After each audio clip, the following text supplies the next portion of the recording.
ना एक होता है आंसर और एक होता है truthful answer. The truthful answer you will get it from yourself. So the first thing in acting जो सबको पता है, कुछ लोगों ने जिन्होंने, it is about you. If I am here and I want to be you, I should know I am wearing blue and you are wearing red. Only then I will come and change my blue to red. मुझे पता ही नहीं है कि मैंने blue पहना है, तो फिर मैं क्या ही लूँगी. I can't shift myself physically, emotionally, mentally and psychologically. किसी भी तरीके से हम दूसरी तरफ मूव ही नहीं कर सकते because we don't know where we are standing. If I say you have to go east, I should know where I am. If I am already in the east, मैं अगर उसी जगह पर हूँ तो फिर मैं कहाँ जाऊँगी. अब मुझे पता ही नहीं है इसको ईस्ट कहते हैं, तो आई कैन से कि गलत बोल रहा हूँ, मैं ईस्ट में ही हूँ. You can justify it. या more than justify, you should know who you are. So that's where acting thing begins.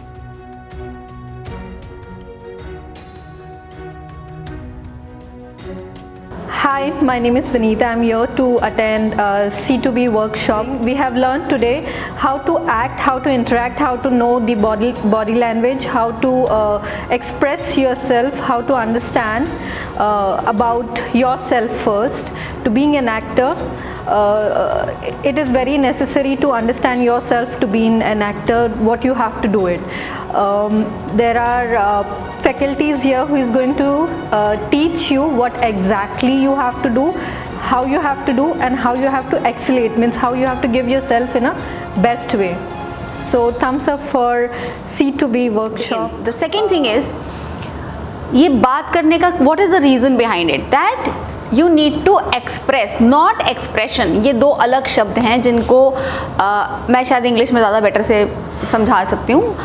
जब हम भाव भंगी में बना रहे हैं चेहरे से, या मैं हाथ हिला रही हूँ, ये एक्सप्रेशन है, लेकिन जो इसके साथ हो रहा है, जो आप तक पहुँच रहा है, वो है एक्सप्रेस करना.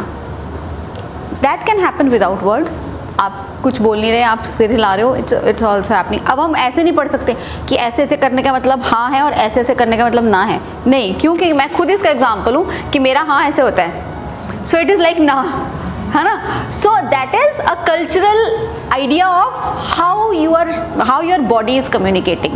बट अगर मेरा हाँ ऐसे ऐसे है पर वो मेरा सच है, फिर मुझे इसका ये बनना है अगर, तो फिर मुझे इसके हाँ में जाना पड़ेगा. सो आई नीड टू नो कि okay, for me the truth is that this is my yes, या मैं कर लूँगी, है ना. और किसी का होता है because I know this, I am giving this example क्योंकि हमारे कुछ बाहर से कुछ अमेरिकन पता नहीं कोई तो भी आए थे. मैं वहाँ इंस्टीट्यूट में थी तो काफ़ी टाइम तक I was being with him. तो उन्होंने कुछ एक दिन बोला, बोला Saini Yogita you very weird. I said why. तो बोला when I ask you a question and I realize you're saying yes, but you're saying no. I said no. No, this is what I'm saying. A yes is like this and no is like this.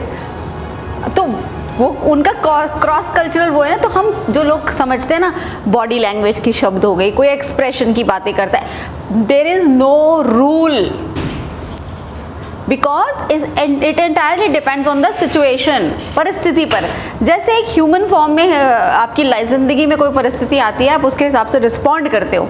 So we get another word, respond and react. हम कैसे उस परिस्थिति में व्यवहार से ज़्यादा महसूस कर रहे हैं, और महसूस करने की वजह से हमारा शरीर कुछ कर रहा है, यू नो, उसके हाथ चल रहे हैं, पैर चल रहे हैं, whatever it is. So that is being truthful to your self.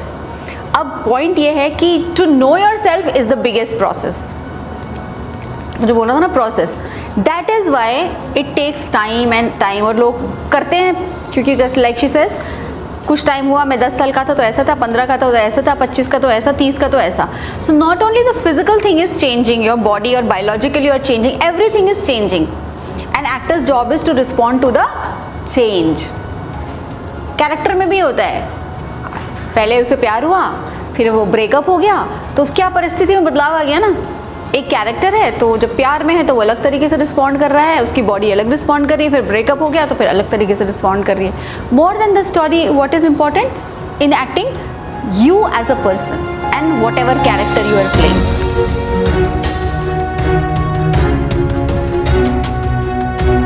नमस्कार, मेरा नाम है प्रणीत डुमरे. वो है सहयोगिता मैम ने यहाँ पे हमारे क्लासेस लिए, बहुत अच्छा एक्सपीरियंस था. मैं क्राफ्ट इम्प्रोवाइजेशन के लिए लेक्चर सुनने के लिए आया था एक्चुअली. तो बहुत सी चीज़ें हैं जैसे टीचर को सिखाने के लिए जो टीचर हमें सिखाते हैं बहुत अच्छी तरह से सिखाते हैं यहाँ पे। और जैसे हर एक चीज़ में तालीम इम्पॉर्टेंट है, तो वैसे ही एक्टिंग में तालीम इम्पॉर्टेंट है। तो यहाँ पे बहुत सारी चीज़ें हैं सीखने के लिए, आप आ सकते हो यहाँ पे सीखने के लिए। बहुत अच्छी तरह से सिखाया जाता है, अच्छी तरह से गाइड किया जाता है। तो ये सब चीज़ें आपके काम में आएंगी अगर आप बिगिनर्स हो तो।